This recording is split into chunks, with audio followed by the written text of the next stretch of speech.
Welcome back, everybody. Ready for another deep dive with us? Let's do it. All right, so today we're looking into some really fascinating updates in three true crime cases that we've covered before, Oh, yeah. and things are getting pretty wild out there. Sounds like something, isn't it? It is, yeah. Yeah. So we're gonna be talking about Alex Murdoch. Right? We're gonna be talking about the 8 passengers case with Ruby Franke and Jody Hildebrandt, Yeah. and we're also going to be going back into the Delphi murders case. Okay. So first up, let's talk about Alex Murdoch. Yeah, where do we even begin with that one? Well, I mean, this guy just keeps making headlines, right? Seriously. So he just pleaded guilty to 22 federal charges. 22. 22. It's a laundry list: wire fraud, bank fraud, money laundering. I mean, you name it, he's probably done it. Pretty much, yeah. Yeah. But here's the thing, and this is what I don't get. Okay. He's also pushing for a new trial in the state murder case. Yeah. You know, the one where he was found guilty of killing his wife and son. Right. It seems so contradictory. He's admitting to all these financial crimes, stealing millions from his clients, his own firm. Yeah. But he's still adamant that he didn't kill his family. Oh, we have to wonder what his legal strategy is here. I know. I mean, is this some kind of play to get a lighter sentence overall? Maybe. Or maybe he's just so desperate to hold on to some kind of control. Right. Like maybe this is all about image at this point. It could be. You know, maybe he's trying to salvage what's left of his reputation. It's hard to say. And then on top of all this, there are still other legal battles ahead, right? Oh, yeah. You've got the Gloria Satterfield case, the allegations of jury tampering. That Satterfield case is just wild. Yeah. You know, the allegations that he stole millions from the insurance settlement meant for her sons. After she died at his house. It's like a never-ending spiral. I know. The story, it just keeps unfolding. Definitely. And speaking of stories that just keep unfolding, Okay. let's talk about the 8 passengers case, the one with Ruby Franke and Jody Hildebrandt. Right, the YouTube family. Yeah. And this case, you know, it's really grabbed people's attention because it's this whole dark side of social media, right? Oh, yeah. You know, for years they were sharing their seemingly perfect family life with millions of followers. Right, that perfect little bubble. And now the bubble has burst, and it's really disturbing what's coming out. Yeah.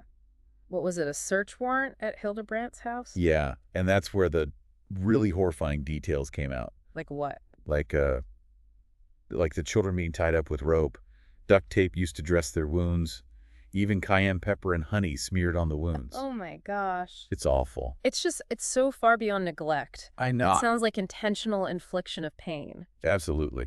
And then there are the allegations that Hildebrandt had this kind of cult-like influence over the family. Right, and that she used her position as a mental health counselor to manipulate and control them. Yeah, if that's true, that's incredibly disturbing. It really is. Right. And then you've got Ruby Franke's estranged husband, Kevin. Now he's seeking custody of their 6 children. Right. Right. It's just a heartbreaking situation all around. Yeah, really tough. And then you've got these shocking revelations. In the Delphi murders case, this case has been haunting people for years. It has. 2 teenage girls, Abby Williams and Libby German, brutally murdered while hiking. And for the longest time, the case was just unsolved. Yeah. And then last year, there was a big break. Richard Allen was arrested. Right. But now his defense team is throwing this curveball that nobody saw coming. Oh, really? What's that? They're alleging that the girls' deaths were a ritualistic sacrifice carried out by white nationalist Odinists. Wow. Okay. And they're claiming that Richard Allen is innocent, that he's a scapegoat in this massive conspiracy. It's a bold claim. It is. I mean, they're basically alleging a huge cover-up, maybe even involving law enforcement. Yeah, like they're saying that police overlooked or ignored evidence that pointed to these extremist groups. That's a serious accusation. It is. And to back up their claims, they're pointing to specific details from the crime scene, stuff that was never released to the public before. Like what kind of details? Well, the court filings describe how the girls' bodies were positioned, how the tree branches were arranged on them, and these rune-like symbols found nearby. Oh, wow. And they're saying that all of this points to a ritualistic killing, not a random act of violence. Okay, so they're really going all in on this ritualistic angle. Yeah, and they're even claiming that one of the branches found at the scene looked like it was cut with a saw, like it was premeditated. Okay. And here's another bombshell from the filings. They're saying the letter F was painted on a nearby tree using Libby German's blood. That's chilling. It is. I mean, Okay. if it's true, it adds a whole other layer to this case. Right. It just makes it that much more disturbing. Exactly. So, Yeah. you know, their goal here, the defense's goal, is to create reasonable doubt. Yeah. And these allegations, they definitely do that. They do. I mean, they're raising questions about other potential suspects, about possible police misconduct, about the whole investigation, really. Right. And now, to understand how serious this claim is, we need to talk about Odinism a bit. Okay, what is Odinism exactly? Well, it's part of heathenry, which is a modern pagan religion that draws inspiration from pre-Christian Germanic beliefs and Norse mythology. So like Vikings and stuff. Kind of, yeah. Yeah. But the problem is some extremist groups have taken elements of Odinism and they've twisted it to promote white supremacist ideologies and justify violence. Oh, I see. And that's what the defense is focusing And on. they're saying these extremist groups were operating in Delphi. Yeah, and they're saying they have evidence linking them to the murders. They've even named specific people in their court filings. Wow. But here's the thing. We have to remember that these are just allegations at this point. Right, they haven't actually shown any hard evidence yet. No, not publicly anyway. But it's definitely a strategy designed to shake things up and shift the focus away from Richard Allen. Definitely. It'll be interesting to see how the prosecution responds to this. I know. They've been so quiet about the details of the case so far. Yeah. But this new defense strategy, it might force their hand. Maybe. This upcoming pretrial conference is going to be huge. It is. We'll finally get a glimpse of what evidence the defense has and how the prosecution plans to counter it. Right, right. And there's another layer to this case that we need to talk about. Okay. The defense is making some pretty serious accusations about the conditions of Richard Allen's imprisonment. What are they saying?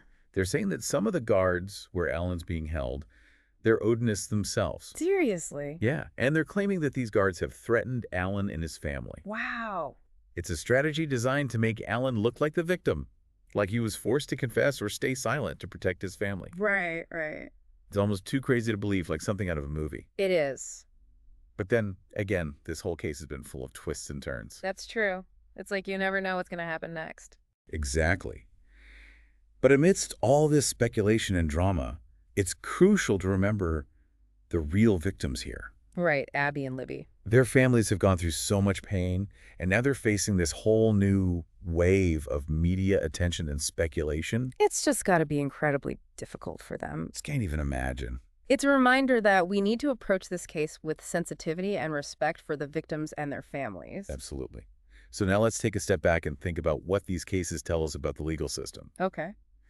The Alex Murdoch case, especially, shows how complex legal strategy can be. Yeah, I mean, he's admitting to the financial crimes, but fighting the murder charges tooth and nail. Right. I mean, pleading guilty to the federal charges kind of makes sense. Yeah, it's like damage control. Right. He avoids a long, messy trial where even more bad stuff could come out. Exactly. And he can focus on fighting the murder charges, which are obviously way more serious. But at the same time, he's saying he didn't kill his wife and son. And that's where it gets confusing. I know. Because if he's found guilty of murder, he's looking at life in prison. Right. So why admit to stealing millions but still deny the murders? That's the big question, isn't it? It is. It really makes you think about the psychology of it all. Like, maybe it's about how he wants to be remembered. Yeah, his legacy. Even if it's not the truth. It's possible. Or maybe it's just about holding on to some shred of control in a situation where he's lost everything else. His family, his career, his freedom. Everything. It really gives you a glimpse into the mind of someone facing such dire consequences. It does. And it makes you think about the whole legal system, how it works, how it can feel stacked against the defendant. Yeah, there's a lot to unpack there. For sure. The Alex Murdoch case will probably be studied and debated for years to come. I think you're right. It's a story about greed, deception, and how far people will go to protect themselves, even if it means sacrificing their own family. Wow. I think that's a good place to pause. For now. Yeah, it is a lot to think about. And while we're on the topic of cases that really make you think, let's shift gears back to the 8 passengers case. Okay. You know, unlike the Murdoch case where it's all about, financial crimes and legal strategy, this case, it's different. How so? Well, this one really highlights the potential for abuse within families. Right. And the scary part is how social media can hide those realities. Yeah, it's like a reminder that those perfect lives people present online, sometimes it's the opposite. Totally. And in this case, if what they're saying about Ruby Frank and Jody Hildebrand is true, Yeah. it points to just this awful pattern of manipulation and abuse, and all the while they were projecting this image of wholesome family values to millions of people. It's so deceptive, isn't it? It is, yeah. It's like, what's that old movie, Stepford Wives? I think I've heard of it. where everything seems perfect on the surface, but underneath, something is really wrong. Right. And what's really disturbing about this case is that Hildebrandt, she was a mental health counselor. Yeah. I mean, that's a position where people have to trust you. Absolutely. You have to be vulnerable. And if she was using that to exploit the Franca family, that's a whole other level of messed up. Yeah, it really makes you question the whole system. Like, how do we make sure people who need help are actually protected? Exactly. That's Especially now with so much therapy and coaching happening online. It's hard to know who to trust. It is. Yeah. But, at the end of the day, we can't forget about the kids in this case. Right. They're the real victims. They are. And who knows what the long-term effects of all this will be. It's just heartbreaking. It is. But hopefully they can get the help they need to heal and move on. I hope so, too. This case, it really shows how important it is to be aware of child abuse. Yeah. It can happen anywhere, even in families that seem perfect from the outside. It's true. So we've covered a lot today, 3 different cases, but they all kind of connect in a way. Yeah, I see what you mean. The search for justice, figuring out the truth.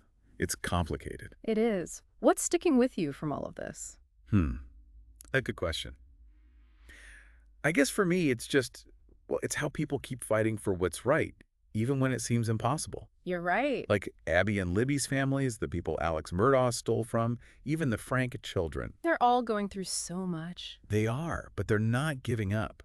They still believe in the truth. It's inspiring, in a way. It is, and that's kind of what true crime is all about, isn't it? What do you mean? Well, it's not just entertainment. It's about understanding people, understanding the good and the bad. The light in the dark. Exactly. And hopefully it makes us want to create a better world, a safer world. A world with more justice. Exactly. Well, I think that's all the deep diving we have time for today. It's been a heavy one. It has. But hey, that's why we do these deep dives, right? To learn, to think, to question. To get to the bottom of things. Exactly. So until next time, stay curious, everyone. Yeah, it is. And while we wait to see what happens with all of that, let's go back to the 8 passengers case. Okay. This one is, well, it's very different from the Murdoch case. Right. No fancy lawyers or anything like that. Not yet, anyway. But here it's more about, what can happen inside families. Of abuse. Yeah. Exactly. And how easy it is to hide that abuse. Especially with social media. Oh, absolutely. I mean, it's a reminder for all of us, right? Oh, yeah. What you see online, those perfect pictures and videos, it might not be the whole story. Not even close sometimes. Yeah.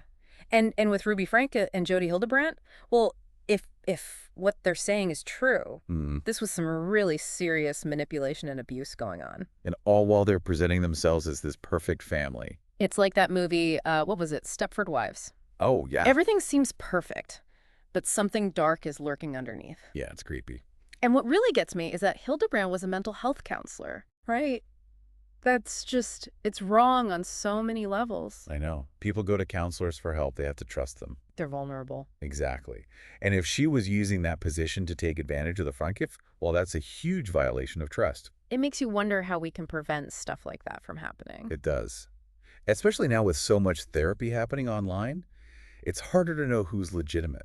It really is. And the kids, we can't forget about them. Oh, of course not. Yeah. They're the ones who suffer the most. Who knows what kind of impact this will have on them down the road. Yeah, it's just awful. But hopefully they'll get the help they need to heal. I hope so. This case, it really shows how important it is to watch for signs of abuse. It does. It can happen anywhere, even in families that look perfect from the outside. It's true. So much to think about. There is. We've gone through a lot today. 3 different cases, but they all make you question things. They do, yeah. The justice system, family dynamics, how we present ourselves online. It's all connected. It is. What are you taking away from all of this? For me, it's just the reminder that there's still good in the world. Oh. Yeah, like with Abby and Libby's families, the people Murdoch hurt, even the Frank kids, they're all going through these horrible things, but they're not giving up. They're fighting for what's right. They are. They still believe in the truth. And that gives me hope. I get that. And that's what true crime can do, right? How so? It's not just about the darkness and the crime. It's about more than that. Right. It's about understanding people, Uh-huh. understanding ourselves even. And maybe learning from those mistakes. Exactly. So that we can create a better world. A safer world. A world with more justice. Yes. That's it, exactly. And I think on that note, it's time to wrap up this deep dive. It has been a heavy one. It has. But as always, we appreciate you joining us on this journey. Thanks for listening, everyone. And remember, stay curious out there.